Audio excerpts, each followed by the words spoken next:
Aviso, aviso, aviso. Esse episódio pode conter gatilhos para talassofobia. Então, se você tem predisposição para talassofobia, eu aconselho escutar este episódio com cautela.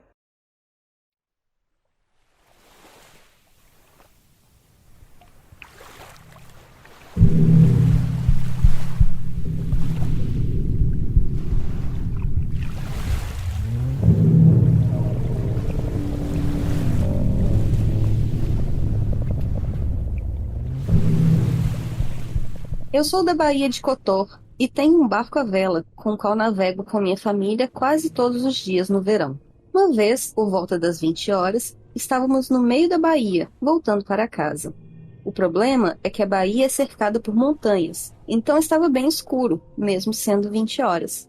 Do nada, essas ondas grandes começaram a aparecer bem ao nosso lado, e eram daquelas ondas que são causadas por um barco, mas não havia nenhum barco perto de nós. Na última onda, eu acidentalmente olhei para cima e vi uma vela de madeira enorme, maior do que meu barco inteiro. Imediatamente olhei para baixo e vi um grande barco de 18 metros, ou parecia ser, eu não tenho certeza. E no segundo em que olhei para ele, ele desapareceu junto com as ondas. Provavelmente não parece assustador quando eu conto, mas na hora me deixou muito assustado.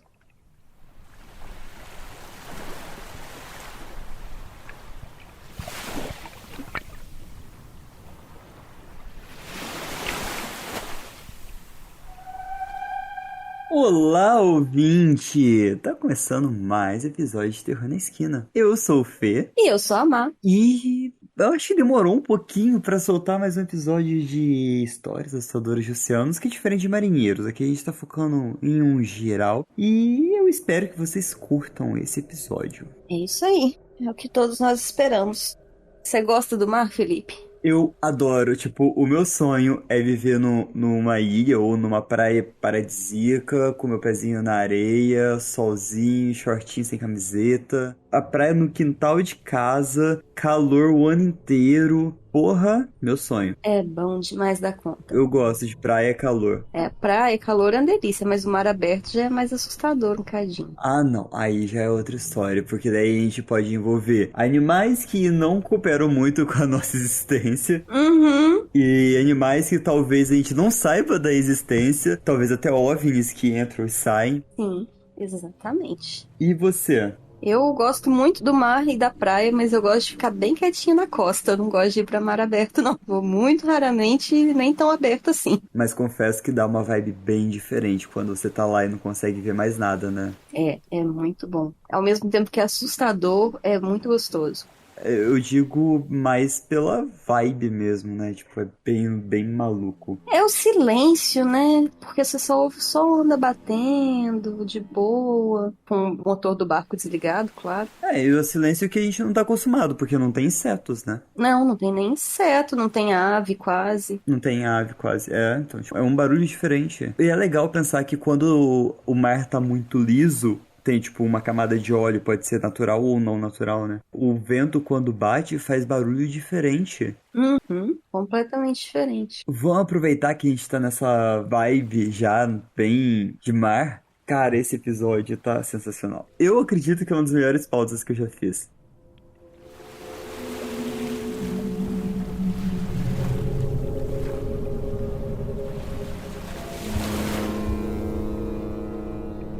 Antes de entrar na Marinha dos Estados Unidos, meu avô me chamou de lado e me contou várias histórias do seu tempo na Marinha durante a Segunda Guerra Mundial. Era a maneira dele garantir que eu sabia no que eu estava me metendo. Meu avô era um técnico de armamento 2, WT-2, a bordo do destroyer USS Maury DD-401 de 1942 a 1945 e operava um canhão de 5 polegadas e 38 calibre. Ele sobreviveu a Pearl Harbor, a Batalha de Tarawa, a Batalha de Midway e a invasão de Luzon, entre outras, com apenas um pequeno ferimento de estilhaço na perna durante todo esse tempo. Gostaria de compartilhar uma dessa história, pois até hoje me deixa impressionado. Data: 21 de agosto de 1943. Localização: WSW da Ilha Nendo, Ilha Salomão. Navio USS Maury DD-401 Destroyer. O Maury estava escoltando um navio australiano da HMAS para Espírito Santo, já que as forças japonesas ainda estavam ativas na área e as forças aliadas tentavam manter Guadalcanal e as Ilhas Salomão seguras após semanas de batalhas com as forças japonesas. A noite estava clara, com todas as estrelas no céu. O vento estava tão calmo que dava para ouvir gaivotas pescando à distância e o barulho de ondas batendo contra o casco do navio. O ar estava como no Havaí na primavera, e tudo que você queria era aproveitar o brilho da lua. De repente, as comunicações por rádio das bases aliadas próximas começaram a transmitir informações sobre a confirmação visual de submarinos inimigos na área ao norte. Pouco depois foi dada a ordem de prontidão total no conversa, e todos foram forçados a ficar alertas. Uma equipe foi designada para a patrulha leve e começou a vasculhar a área em busca de submarinos. Passaram-se mais de 2 horas sem nenhum contato visual e finalmente receberam a ordem de relaxar e voltar ao dever e dormir. Antes do amanhecer, contatos da ilha Nendo começaram a avisar pelo comunicador de voz que potenciais estavam voando na área, e apenas 8 quilômetros ao sul da posição de escolta do Maury. Já preocupados por poderem ter sido alvos de submarinos japoneses pela proa, agora tinham que lidar com o possível ataque aéreo, e todos foram chamados a ficar prontos de novo. Os motores foram desligados, as luzes de emergência foram ativadas e a ordem foi dada para apagar todas as luzes. Meu avô, que operava um holofote, foi imediatamente ordenado a apagar essa vela e mergulhou o holofote na água, desligando ele. Quando finalmente pararam de se mover, a tripulação podia ouvir o zumbido baixo de vários aviões passando paralelamente à sua posição. Todos prenderam a respiração e fingiram basicamente não existir, esperando que o inimigo não fizesse contato visual com os navios. Então, por 45 longos minutos, todos ficaram ali, até que não puderam mais ouvir o inimigo que esperavam que passasse. Finalmente, após quase 2 horas de nada, receberam autorização para ligar os motores e retornar à viagem. Meu avô jogou seu cigarro pela lateral do navio e acendeu o holofote, ainda apontado para a água.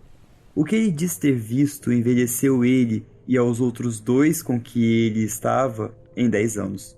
Lá embaixo, onde o holofote estava focado na água, havia um olho do tamanho de uma bola de basquete, parado, encarando ele diretamente a cerca de 3 metros de profundidade. Os próximos 3 segundos duraram minutos em sua mente enquanto ele via aquele disco prateado de um olho olhando diretamente para ele. Finalmente, o primeiro dos motores ligou, no que pareceu uma eternidade, e a besta que era aquilo quebrou a superfície por um breve momento para mergulhar fundo. Mesmo antes das pessoas reconhecerem que lulas gigantes existiam, antes de serem filmadas, meu avô acreditava porque tinha visto uma a menos de 6 metros do seu rosto. Eu, em meus 8 anos de serviço, ouvi muitas histórias desse tipo e até tenho alguns dentes retirados de revestimentos na borracha de um navio, mas nunca tive nenhuma experiência assim. Adicionando essa experiência ao drama da guerra, você pode ter uma ideia do verdadeiro terror que isso teria causado. Meu avô, agora com 93 anos, ainda está vivo e bem.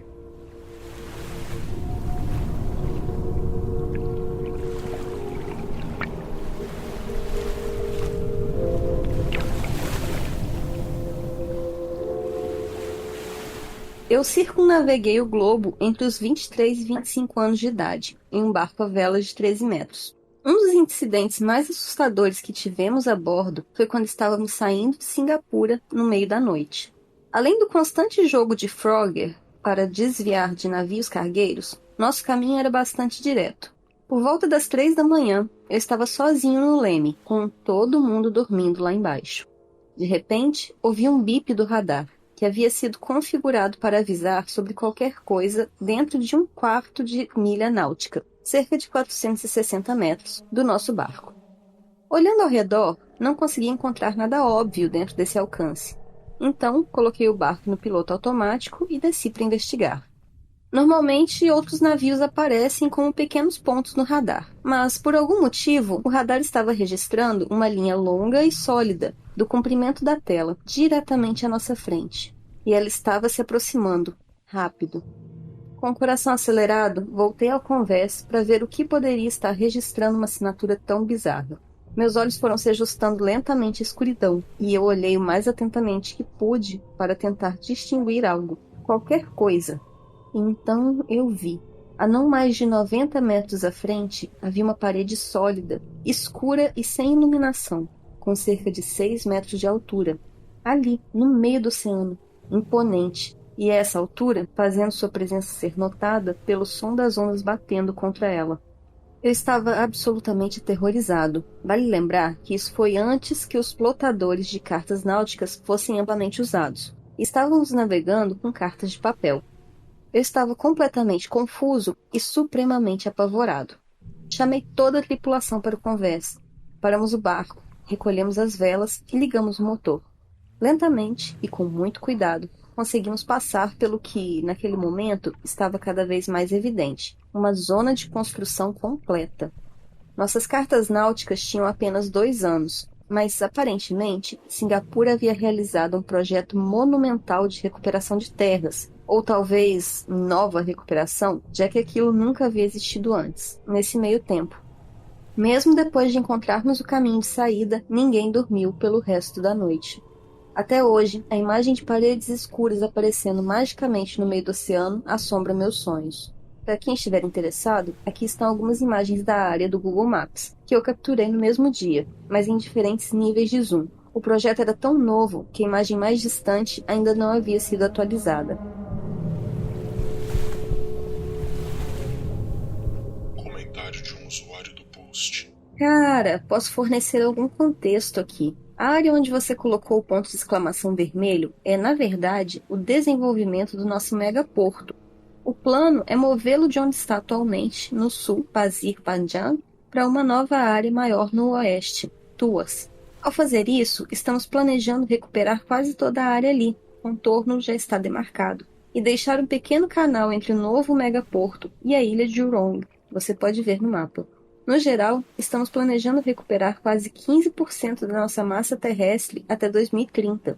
Então, se você fizer outra viagem pelas águas de Singapura, pode querer ficar de olho nas ilhas do sul e nas ilhas do leste, onde muito trabalho deve acontecer.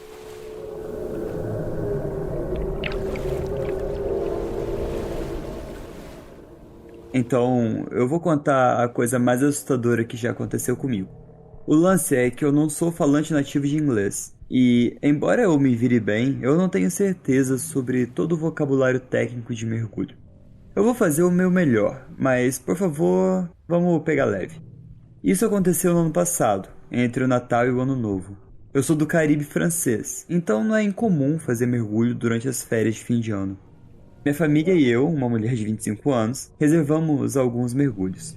Todos são ótimos mergulhadores, melhores do que eu, inclusive. Eles têm níveis de mergulho que os permitem participar de mergulhos bem mais técnicos do que os que eu posso fazer. Eu também gosto de mergulhar e consigo fazer quase todos os mergulhos casuais, mas ainda não me sinto segura para mergulhar sem um instrutor, ainda mais se for um mergulho que exija paradas de descompressão.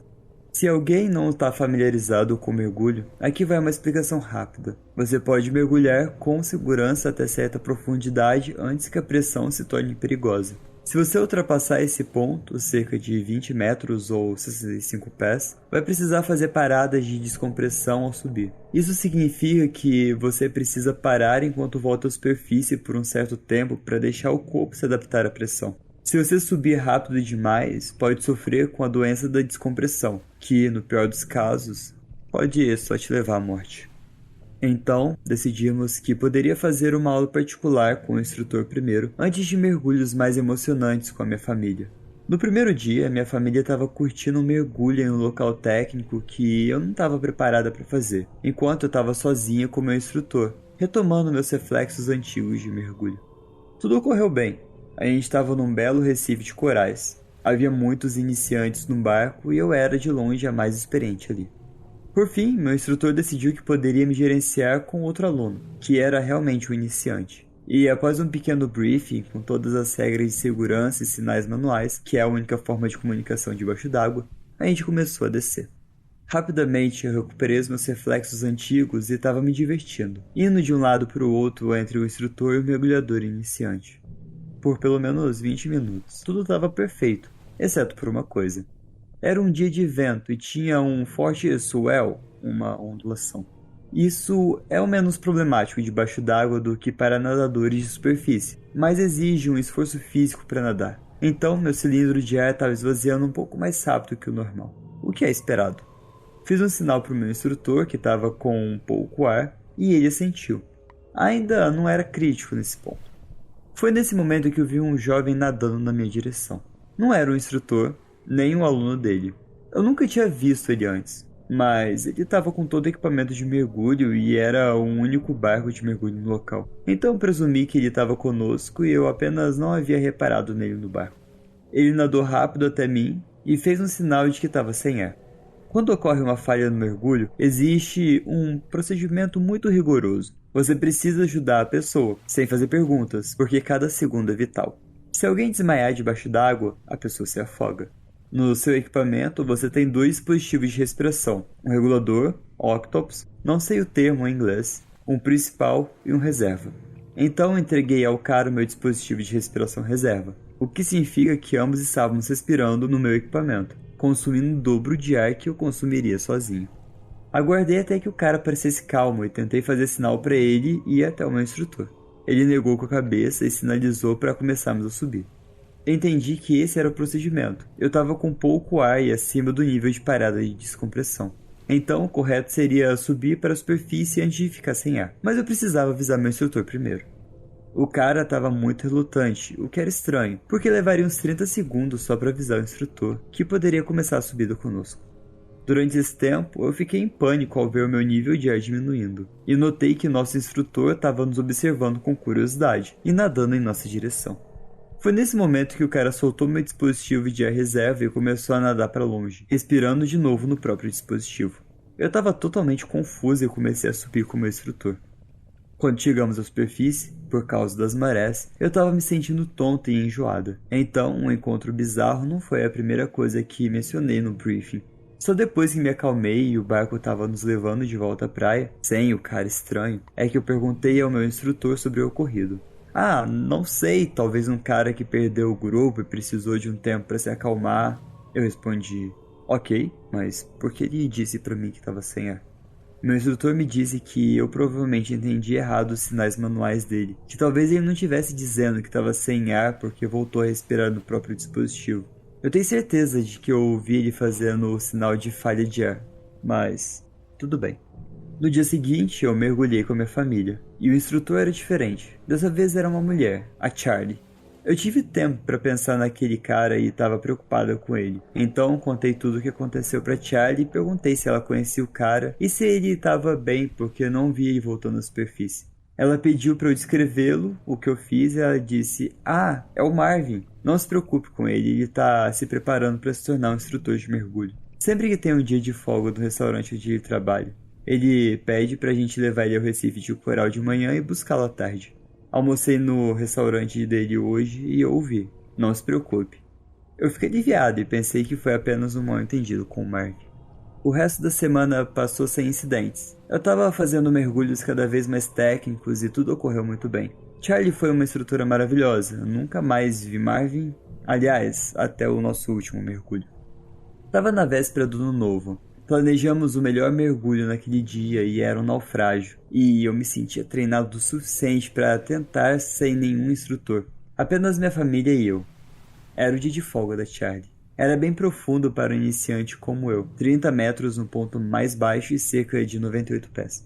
Meu primeiro instrutor estava lá e disse que também estaria explorando o naufrágio, então nos cruzaríamos e ele me ajudaria se visse que eu precisava. Foi muito reconfortante saber disso, e minha família também se sentiu mais tranquila quando eu contei. Então começamos a descida e começamos a nadar ao redor do naufrágio. Cruzamos com o nosso antigo instrutor 2 vezes, mas sempre fiz sinal de que estava tudo bem. Foi nesse momento em que vi Marvin nadando na minha direção. Naquele momento eu estava cerca de 5 a 10 metros acima do ponto mais baixo, ainda abaixo do nível de parada de descompressão. Eu fiquei um pouco surpresa, mais ainda quando ele sinalizou de novo que estava sem ar. Eu desconfiado, mas se houvesse qualquer chance de ser verdade, eu não poderia não ajudá-lo. Então entreguei meu dispositivo de respiração reserva. Dessa vez eu ainda tinha bastante ar, então não seria um problema. Ele pegou, começou a respirar e segurou meu braço. Eu tentei olhar os instrumentos dele para ver o nível de ar, mas ele impediu que eu visse. Depois ele sinalizou para começar a subida com ele. Imediatamente eu sinalizei não, e eu não estava na profundidade máxima quando ele me alcançou, mas eu tinha ido mais fundo antes e eu precisava fazer uma parada de descompressão. Vi que meu pai nos viu, mas ele rapidamente olhou para o outro lado, provavelmente sem entender o que estava acontecendo. Apontei para o meu computador de mergulho, um dispositivo que calcula quando e por quanto tempo descomprimir, para sinalizar isso a ele, mas ele deu de ombros, sorriu para mim e começou a nadar para cima, ainda me segurando. Eu fiquei paralisado por alguns segundos, e o que me ajudou a reagir foi o meu computador de mergulho dizendo para parar e descomprimir agora. Então eu entendi que estava em perigo, que se deixasse ele fazer o que queria eu morreria de descompressão. Então eu comecei a gritar. Eu comecei a me debater freneticamente enquanto via meu pai e minhas irmãs bem embaixo de mim, meu computador de mergulho me alertando mais e mais intensamente. Nesse momento meu pai nos viu e reagiu. Nadou muito rápido em nossa direção, e eu consegui acertar o cara enquanto meu pai me segurou no tornozelo e me puxou mais fundo. O cara, então, rapidamente nadou para longe. Meu pai me levou mais fundo de novo, e então esperamos por uma parada de descompressão muito longa para garantir que eu ficaria bem, subindo muito devagar e com cuidado até a superfície. Na superfície eu comecei a chorar freneticamente e voltei para o barco. Meu pai disse que achou que Marvin era meu antigo instrutor e por isso não ficou surpreso a princípio. Contei ao meu antigo instrutor, que dessa vez levou mais a sério e pediu para eu mostrar Marvin quando ele subisse para a superfície. O problema é que ele nunca subiu. No dia seguinte, no ano novo, fomos uma última vez ao clube de mergulho porque minhas irmãs mais novas tinham um diploma para buscar. E vimos Charlie. Ainda chocada, contei o que aconteceu com Marvin, e então ela ficou rígida. Disse que Marvin estava no restaurante no dia anterior, na véspera do ano novo, e não foi mergulhar. O que significa que esse cara não era o Marvin, e até hoje eu ainda não sei quem é ele, e o que ele queria, e porque ele tentou me matar talvez 2 vezes. Então, não Marvin, ainda não sei se vou mergulhar nas próximas férias, mas se eu for, eu vou te deixar sozinho com a sua falta de ar.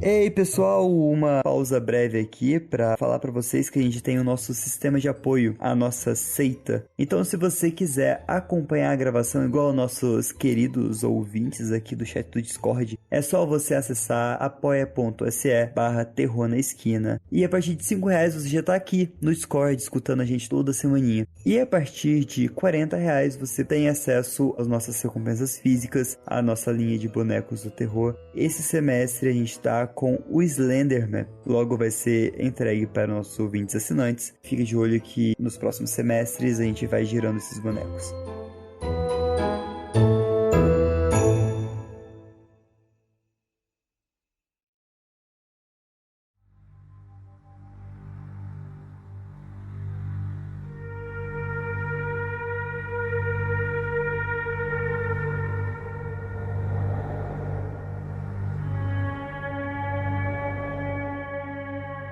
Trabalhando em navios, houve uma noite em que eu estava em um navio navegando pelas águas do Alasca. E coincidentemente, foi a primeira vez que eu vi as luzes do norte. Não consigo acreditar como foi incrível. Elas iluminaram o céu, fazendo a noite parecer crepúsculo, e conseguimos ver claramente por quilômetros. Alguns amigos e eu fomos para o topo do navio, o que chamamos de Lido Deck, à 1 da manhã, apenas para admirar o fenômeno. Depois de 1 hora mais ou menos, éramos 6 no topo, quase toda a tripulação. De repente, um grande holofote branco brilhou sobre nós. Estávamos perto da terra, mas o holofote estava acima da água e não estava baixo o suficiente para ser de um navio. Estava muito alto. Ele ficou apontando para nós por cerca de 15 a 20 segundos. Quando a luz se apagou, olhamos para ver o que era. Não vimos nada, nenhum vestígio de aeronave ou de qualquer outra coisa. Alguns minutos se passaram e o mesmo holofote brilhou sobre nós novamente, dessa vez do outro lado do navio, acima das montanhas. Ainda assim, não conseguimos ver o que era. Todos nós vimos, e nenhum de nós jamais tinha visto aeronaves pairando sobre essas águas, especialmente às 2 da manhã. Não sabemos o que era. Achamos que poderia ser algum tipo de aeronave silenciosa que os militares estavam usando para exercícios, ou algo do tipo. Mas enfim, essa foi uma das coisas mais estranhas que aconteceram no oceano. Segundo a Wikipédia, o fenômeno Hesdalen, ou ainda luzes de Hesdalen, são misteriosas luzes em tonalidades brancas e amarelas que normalmente aparecem durante o inverno no Vale de Hesdalen, na Noruega. Por conta disso, este fenômeno tem atraído a atenção de ufólogos do mundo inteiro, que acreditam tratar-se de OVNIs. Os cientistas, por outro lado, consideram que as luzes incomuns podem ser formadas por uma bateria, entre aspas, natural, enterrada no subsolo, criada por minerais metálicos que reagem com um rio sulfuroso que passa por eles. Em 1982, um ano após a primeira aparição do fenômeno, o engenheiro de computação Erling Strand, da Universidade de Østfold, na Noruega, montou o projeto Hesdalen para tentar desvendar o misterioso fenômeno. Logo de início, ele conseguiu descartar as teorias de que as luzes vinham de aviões, veículos ou edifícios. As pesquisas revelaram também que as luzes não fazem nenhum som, não deixam quaisquer marcas de queimaduras no chão, ao contrário de um raio-bola. Elas, no entanto, esterilizam a área de contato, matando os micróbios do solo.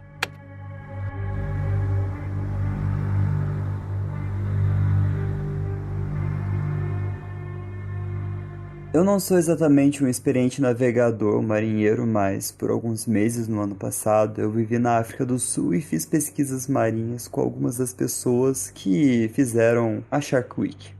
O trabalho envolvia sair de barco todas as manhãs, atrair tubarões para o barco de pesquisa, cerca de 6,4 metros com 2 motores, e em seguida coletar dados sobre eles por vários meios. Ao entrar nesse projeto, eu tinha muito pouco conhecimento de biologia marinha, e como resultado, geralmente era relegado a um papel de chummer, ou escador. Esse indivíduo sortudo tem a função de triturar grandes quantidades de cabeças de sardinha podre e despejá-las continuamente ao lado do barco para atrair tubarões brancos. Minha experiência aconteceu na primeira vez que eu fui iscar. Era uma linda manhã de verão e havíamos acabado de sair para um dos principais locais de pesquisa, um recife coloquialmente chamado de Cidade dos Tubarões. O mar estava excepcionalmente agitado e estávamos observando ondas bastante grandes atingindo a praia, a cerca de 530 metros onde havíamos ancorado. O processo de triturar matéria de peixe podre envolve a dança do isco. Em pé em um recipiente retangular com um par de botas de chuva, eu estava esmagando os restos de peixe enquanto dançava ao som de Thriller do Michael Jackson, uma favorita entre os pesquisadores. Logo quando a dança do isco chegou ao seu auge e uma boa quantidade de sardinha podre estava na água, o observador no cesto de observação apontou rapidamente para um brilho branco a poucos metros do lado estibordo do barco. Tivemos sorte. Uma fêmea de tubarão branco de 4,5 metros havia vindo investigar a carnificina de peixe. Ao contrário das crenças populares, os tubarões brancos não circulam os barcos perto da superfície com as suas barbatanas acima da água. Eles são realmente caçadores de emboscada, nadando em padrões esporádicos ao redor da presa, mergulhando a profundidades abaixo da visão e eventualmente atacando rapidamente por debaixo. Nós, pesquisadores, eu em particular, considerando que nunca tinha visto um tubarão antes, estávamos eufóricos enquanto a grande fêmea dava algumas voltas ao redor do barco antes de desaparecer no abismo verde escuro. Se você está escutando isso até agora, já deve ter adivinhado o que aconteceu a seguir. A cerca de um minuto depois, enquanto eu olhava para o lado, ainda em pé no recipiente de isca, percebi que as risadas alegres dos sul-africanos atrás de mim haviam parado abruptamente. Eu me virei e vi uma onda grande, de 3 a 4,5 metros, vindo rapidamente em nossa direção. Nos poucos segundos antes da adrenalina entrar em ação, eu me lembro de ver uma parede de água caindo sobre mim, girando, flutuando, e eu havia sido jogado ao mar por uma onda normal. Nesse ponto da história, vocês devem considerar que eu era, na época, um adolescente americano magro, meio nerd, com jet lag, fora dos Estados Unidos pela primeira vez. Lá estava eu, flutuando no mar da África do Sul, a alguns milhares de quilômetros de casa em uma nuvem de matéria de sardinha podre. Assim, o recipiente de isca havia sido jogado no mar comigo, com um tubarão branco de 4,5 metros nadando provavelmente alguns metros abaixo de mim. Eu tenho pouca memória dos próximos segundos. Minha mente obscurecida pela adrenalina, minha salvação veio em forma de um braço forte que me puxou de volta para o barco, que por sorte não havia virado. Que respiros alegres de ar salgado do oceano eu dei naquele momento. Esse post ficou mais longo do que eu pretendia, então eu vou dizer apenas algumas palavras. Eu posso pensar em algumas coisas boas que surgiram nesse episódio com tubarões. Em primeiro lugar, acelerou meu processo de conhecer os pesquisadores que, presumivelmente, como resultado do nosso perigo mútuo, me acolheram de braços abertos pelo resto do meu tempo na África.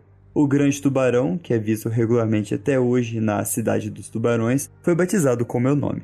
Por fim, essa experiência me dá a oportunidade de compartilhar meu aviso obrigatório a todos que contam essa história. Os tubarões são criaturas incríveis. Eles devem ser respeitados, admirados e protegidos. Eu não vou dizer que você não deve temê-los. Definitivamente deve, em uma medida saudável. No entanto, quando você considera quantas pessoas são mortas por ano em ataques de tubarão versus quantos tubarões são mortos por esporte, troféus ou barbatanas, percebe que somos de fato uma ameaça muito maior para eles do que eles são para nós. Você provavelmente já ouviu tudo isso antes, mas acho que ainda vale a pena dizer. E se você chegou até aqui, obrigado por escutar e eu espero que tenha gostado.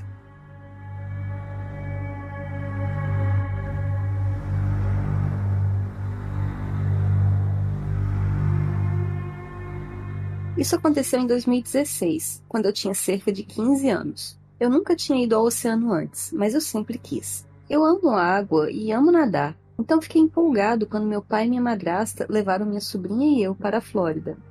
Fomos à praia de Cocoa, acho. No geral, foi incrível. Eu não saí da água nem depois do que aconteceu. Eu só fiquei muito mais cauteloso e acabei tendo uma queimadura solar severa por ficar 8 horas seguidas na água. Mas isso é fora do ponto da história. Depois de cerca de 4 horas no mar, ficando apenas até a altura do peito, decidi flutuar de costas por um tempo para dar uma pausa na natação. Foi agradável. As ondas me balançavam suavemente na superfície. O sol estava quente, mas era bom enquanto eu oscilava na água fresca. Estava com os olhos fechados e os ouvidos debaixo d'água, então não percebi quando comecei a me afastar cada vez mais da praia. Antes de perceber o quão longe eu tinha me afastado, tive uma sensação muito estranha, e a ambiência debaixo das ondas de repente parecia e soava sinistra, como se eu tivesse cruzado um limite de algum tipo. Tive um pressentimento de que estava em perigo. Abri os olhos lentamente e me virei para ficar em pé, apenas para perceber que já não conseguia mais tocar o fundo. A água abaixo de mim não parecia mais clara, mas sim como uma nuvem de escuridão. Comecei a olhar freneticamente ao redor em busca da praia e percebi que estava a uma distância equivalente a um campo de futebol. Eu nem conseguia ver meu pai de onde eu estava. Rapidamente, comecei a nadar em direção à praia, com a sensação angustiante de que algo estava prestes a me agarrar debaixo das ondas. Nunca fiquei tão grato pelas aulas de natação que minha avó me obrigou a fazer quando eu tinha 11 anos. Finalmente, cheguei de volta à praia, sem fôlego, e contei ao meu pai o que tinha acontecido. Ele me repreendeu um pouco, me chamou de bobo e só. Depois disso, continuei entrando no oceano normalmente, mas nunca mais acima da cintura. Honestamente, não acho que havia algo atrás de mim, pensando bem. Havia helicópteros monitorando tubarões o tempo todo enquanto estávamos lá, pelo que eu me lembro. Acho que eu só acabei flutuando até uma área mais funda ou algo assim. Ainda assim, foi uma experiência assustadora. Por favor, estejam atentos ao que está ao seu redor enquanto estão na água. Parecia que eu tinha flutuado por apenas 2 minutos antes de me afastar tanto, e fico muito grato por ter tido aquela reação instintiva a tempo.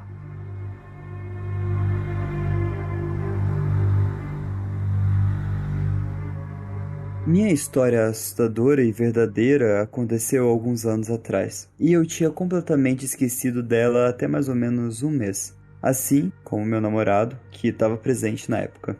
Aqui está minha história. Isso aconteceu em julho de 2012, durante as férias que eu e meu namorado estávamos tirando. Ele herdou uma casinha em uma ilha na Bretanha, na França. A ilha se chama Ilha de Groix, não sei se assim se pronuncia, desculpa o meu francês finérrimo.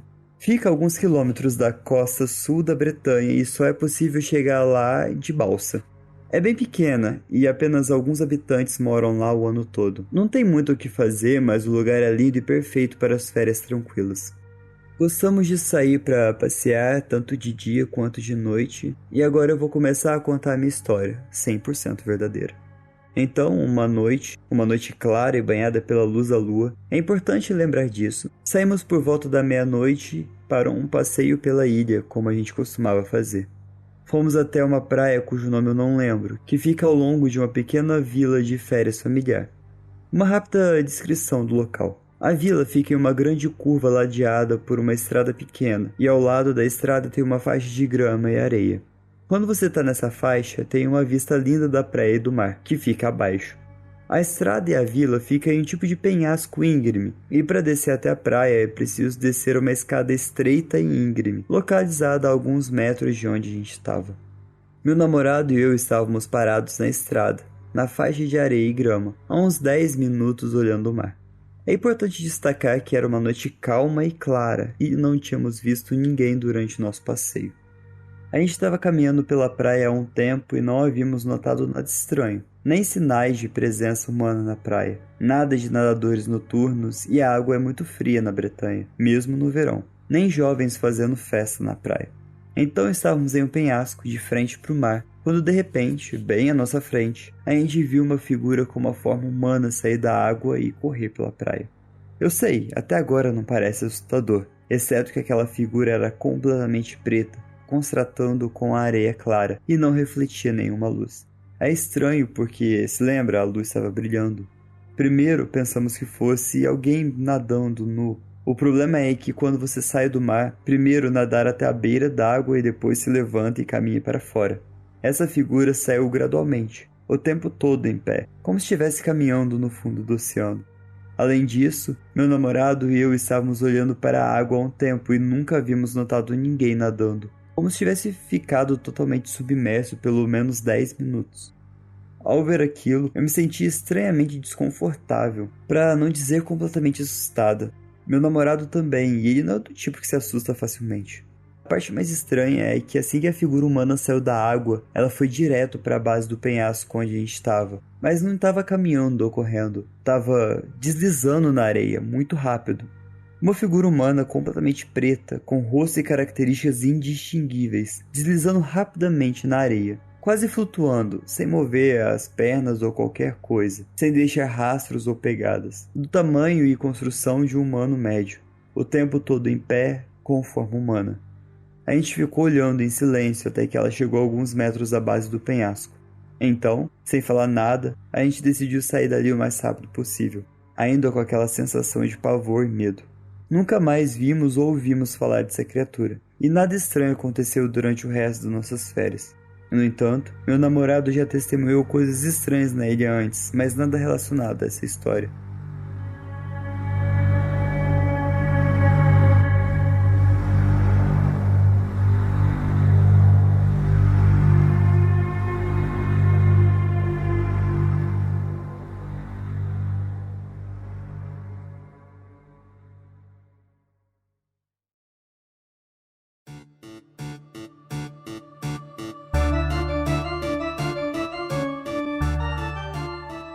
E assim a gente termina um compilado de histórias sobre o oceano. E Mar, qual foi a sua história favorita? A minha favorita foi do tubarão, do cara que caiu junto com as iscas. A do tubarão, né? Essa foi a minha favorita também. Assustadora e com o toque de humor necessário. Foi, com certeza. Da mergulhadora também foi bem assustador, me assustou bastante. Eu acho que com essa eu vou ter pesadelos, eventualmente. Sim, porque daí a gente mistura o medo real com o mergulho, né? Que você já tá numa situação bastante incomum, inesperada.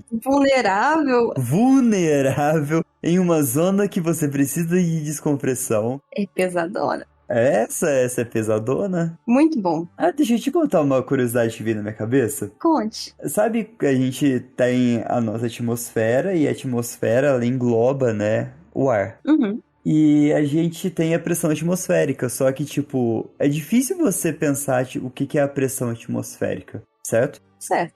Aí, uma professora minha, professor, não lembro quem, que explicou como a gente sente a pressão atmosférica. É como se a gente estivesse empilhando vários ares em cima da gente, e isso pesa. E por isso que a gente sente a pressão atmosférica. Quanto mais fundo a gente vai, tipo, no nível negativo, vai ter mais ar em cima da gente. Logo, a gente vai sentir mais peso. Quanto mais alto a gente tá, menos ar tem em cima da gente. Logo, a pressão é menor. É a mesma coisa que acontece debaixo d'água. Ok. Quanto mais água tem em cima da gente, já combina com o ar que já tá em cima, vai fazendo peso. Mais pesado fica. Aham. E por isso que a gente implode.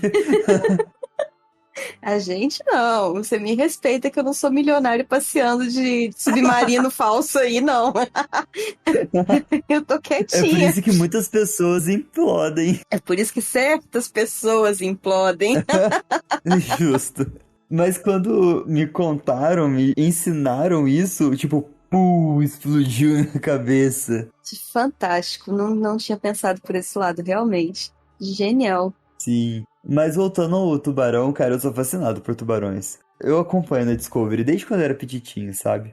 Sei. Eu gosto de Shark Week, mas eu tenho pouca paciência. Eu assisto 1, 2 filmes ou um documentário e pra mim chega. Mas é bem legal. Então, tem uns comentários bem legais. Mas, tipo, como eu trabalho bem de boinha, eu coloco pra rodar aqui do meu lado, eu vou acompanhando, sabe? Aí Aí dá pra assistir. ainda faz companhia pra mim, que geralmente eu trabalho sem escutar uma voz. Ai, saudade de trabalhar sem escutar voz nenhuma, é tão bom.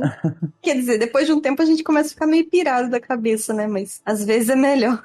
É. O Vitor se sentiu mal porque ele odeia mar e mergulho. Tia Tami comentou aqui que qualquer coisa envolvendo o mar apavora ela, então todas as histórias foram pesadonas pra ela.